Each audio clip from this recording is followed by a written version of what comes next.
Does that tree have you worried? Want to get it cut down before the next storm? You need to call Max Tree Service and Land Management for your free estimate. Don't wait till it's too late. Call us today at 601-695-1717 or check us out on Facebook. Max Tree Service. Buying Dirt is presented by 601 Sports, Bruce Gray Lampro, Casco Cleaning Solutions, Chase Buckles Mortgage Advisor, Culbertson Cattle Company, Culbertson Concrete Pumping Service, Kirk Douglas Heating and Cooling, Levi Patton Farm Bureau, Southern Ag Credit, Southwest Mississippi NDA Branch, Southwest Mississippi Wildlife Expo, and United Country McDaniel Gray Realty. Buy dirt, find one you can't live. Well, good morning, everybody. Welcome to this episode of Buying Dirt. We hope everybody is doing well and enjoying this summertime weather as it's getting warm and it feels good outside. And just get outside and enjoy it. Keith is not with us today. He is on the beach with his family. We wish him and his family the best. I know they're having a good time. Probably had little showers. I talked to him. He said it's something about had little showers here and there. So hopefully everything's going well. I want to do something a little bit different today since I'm doing this solo today. I had someone ask me not long ago. They said, you know, Bruce, you're not from Lincoln County. We don't know much about you, and we would like to hear your story. So what I want to do is share a little bit. I want to take just a few minutes to share a little bit about who I am and my background and why I like practicing real estate. I'm originally from Panola County, Mississippi. I went to school in Batesville, went to South Panola High School. I'm one of 7 children. I'm next to the youngest. There are 5 boys and 2 girls in our family. And my parents had a dairy farm growing up. So I grew up milking cows, getting up at 3 in the morning. As a matter of fact, I remember when I was a teenager, I asked my daddy, I said, you know, Daddy, all these other kids are staying out late on Friday and Saturday night. Can I stay out late? And he said, Bruce, you can stay out as late as you want, but you be here at 3 o'clock in the morning. And I remember thinking, okay, that's great. So first couple of weekends, I would stay out till 12:30, 1 o'clock in the morning, but he'd wake me up at 3. And he said, come on, let's go to work. So after a period of time, I quit staying out so late because I knew regardless of what was going on, I had to get up on the weekends and help milk cows. So that's my background. I grew up on a dairy farm and had a great childhood growing up. And I was always attracted to the outdoors. My dad wasn't a hunter. I had a couple of older brothers who were coon hunters. So I used to go coon hunting with them as a kid. And had good memories with that, but really nobody in my family was an outdoors person. They didn't fish or hunt, really.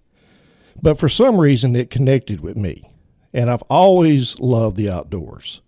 And I really envisioned that I would just become a farmer just like my dad was. And so my daddy was well respected in the community. He knew a lot of other farmers around there. We used to spend every Saturday going to the local feed stores and different co-ops and just talking with other farmers, and I had great memories growing up. It was a lot of hard work, but it was really good memories, and I didn't really realize that until I got older, because as a teenager growing up on the farm, you really want to go out and, you know, kill time with your friends and go play and run around, but you had duties at home. So looking back on it now, I really realized I had a really good childhood, and I was glad that I had that.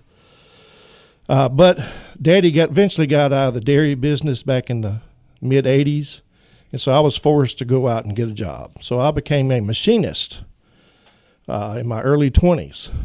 I went to a community college and became a machinist and worked for a company called Lawn Boy /Toro, and we made lawnmowers. So I did that for, some 11, 12 years until I met a girl from Macomb, Mississippi. And as this young man growing up in Panola County, near Oxford, kind of halfway between Panola County and Oxford, I tell everybody I grew up in the suburbs of Taylor, Mississippi, if you're familiar with that. Taylor used to be just a greasy spot in the road, but it's grown a lot since then. But that's where I'm from, and I met this girl from Macomb, and we got married. And we ended up moving to Shreveport, Louisiana. My wife is a physician. She was in med school at that time, or actually during residency at that time. Shreveport, Louisiana. So I moved to Louisiana, stayed there 4 years, and it was during that time I decided I'd go back to school, and I got a degree in education because I wanted to be a teacher of all things. And I remember when I was in high school, the last thing I wanted to do was be in class. It is really ironic that later on in life I would become a teacher. So I taught a few years there in Louisiana, and then we moved to Mississippi, moved to Brookhaven, which is where my wife practices medicine here now. We've been here for, right at 25 years. So when I got here, I looked for a teaching position, had every intention of teaching, and I had trouble finding one. It just wasn't a lot of positions available in the county and city schools and the private schools in this area. It just really wasn't a position available. So I taught as a substitute teacher for a couple of years, off and on. And that was very sporadic and didn't make much money. But for some reason, I just said, I'm just going to stick it out. And I talked to several different schools and principals and administrators, and they said, Bruce, eventually a teaching position will come up, and just hang in there. We'll get you a position. So I had every intention of doing that. And then one day I was approached by a friend of mine who was a friend of my wife's family. Matter of fact, my wife used to babysit his children. He was a real estate broker and an appraiser. And he came to me and he said, Bruce, I'd like to offer you a position as a realtor in our office. And I'm like, what? And he said, yeah. He said, I'd love for you to be a real estate agent. And I said, man, look, I don't know anything about helping people buy and sell real estate. I mean, I'm a teacher. And he said, well, it doesn't matter. He said, what we do is we sell rural properties. We sell farms. We sell hunting property, timberland, fishing property. And he said, you may not have any background in real estate, but you definitely have background in growing up on a farm and what people are looking for when it comes to hunting property and that kind of thing, because you yourself like the outdoors. And that was true. I was eat up with it. I loved it. I still do. And so I decided I would give it a try. And I kind of just backed into it. I just said, I'll do this and I'll keep holding out for a teacher's position. So I did. I went and got my real estate license, which didn't take long, spent a little bit of money and took a little time to study for the course and pass the exam, the state exam. And so back in 2004, 2005, I believe, I became a realtor. And I've been doing it ever since.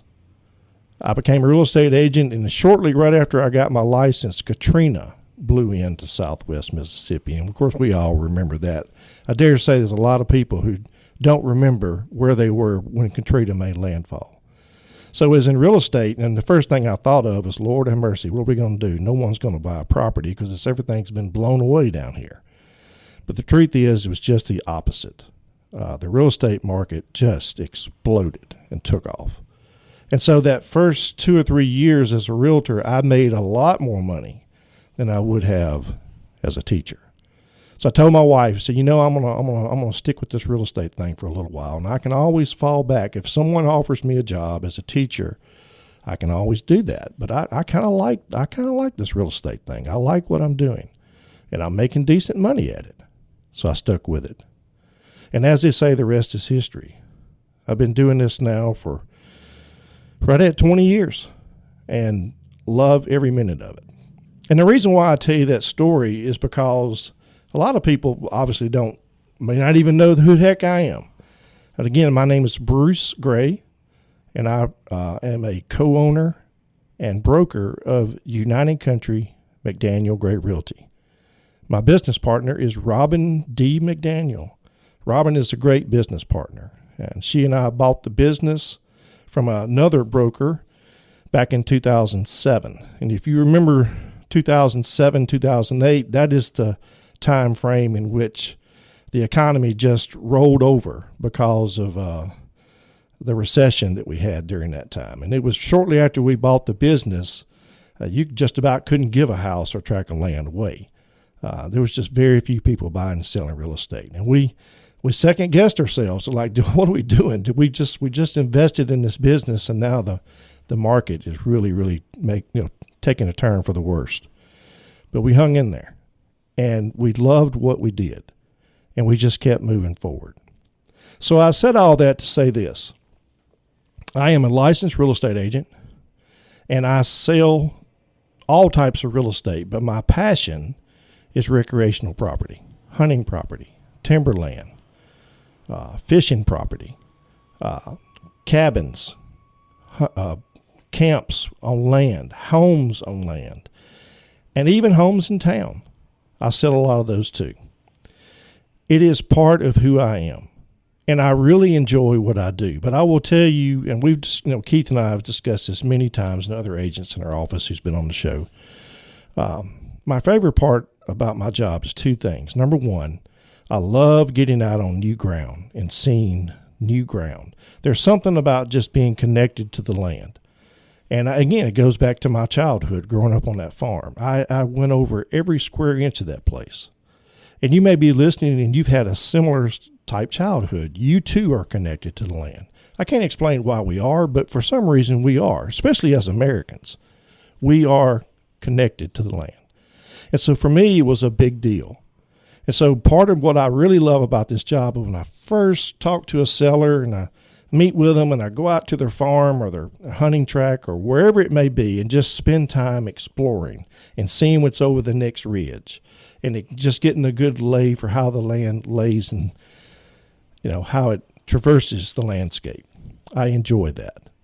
But a second close, if not the most important thing, is people. And that caught me by surprise. I really enjoy meeting new people. Some of my best friends, and I've said this many times on the show, some of my best friends have been folks that I've helped buy and sell real estate. I met them some 20 years ago as potential clients who called me and wanted to go look at a piece of ground. And over the course of time, we developed a relationship and actually became good friends. And some of those people are still some of my best friends I've ever had. So the whole point about real estate is developing relationships. That's what it is. And for me as an agent, I kind of just almost, I hate to admit this, but I did. I just kind of backed into it almost. But man, I wouldn't trade it for anything. This is what I do for a living. I help people buy and sell real estate, but not just any type of real estate. It's lifestyle real estates. And it's what I enjoy doing. The very thing that I enjoy spending my time is what I want to help other people do. I actually have plans here today. As soon as I leave the studio this morning, I'm going to drive up to North Mississippi on our family farm. I actually have hired a guy who's going to bring a bulldozer, and he's going to have an old farm pond that's been on my property my daddy built when I was just a young boy. Stocked it with fish back then, and I had fond memories of growing up on that farm and fishing in that pond. Well, like most farms, over a period of time, it starts to grow up. And so that particular farm pond is literally just surrounded by trees on the levee, all around it. So it used to be open pasture around it. Now it's grown up. But my plan is to meet with the dozer guy, and I'm going to pay him to clean out around that pond so that once again, I can fish it. But not just me, but my children and their children will have a place to go fishing and create some of the same memories that I created on that same farm. So I am very much connected to the land. And you may be listening today and you're thinking about buying a place, your own place. You're connected to it as well. Maybe it's been a dream of yours your whole life. And I will tell you that I may not be the best real estate agent in the world, but I will tell you this, I am eager to go. And I'm ready to meet with you at any time. And hey, look, we'll jump in the truck and we'll go take a look at places. And we'll tell stories and develop a relationship, and we'll have fun together. I can promise you that. So if you're thinking about selling property, we can help you do that as well. We have a good selection of agents in our office, men and women who are passionate about what they do, specializing in all types of real estate, from commercial, residential, to land itself. So if you're listening today and you're in the market to buy or sell real estate, I will tell you this, United Country McDaniel Gray Realty is here to help. That's what we do. And we enjoy having this podcast, and we enjoy telling stories, and we enjoy having different guests on from all walks of life to share their story and their connection to the land as well. So I appreciate y'all listening. And I thank you for this opportunity for me to share my personal story. I'm going to encourage Keith and other agents to do the same thing in the future. So y'all stay tuned for that as well. Thank you for your time. Hope everybody has a good week. And we'll see you next week right here on Buying Dirt.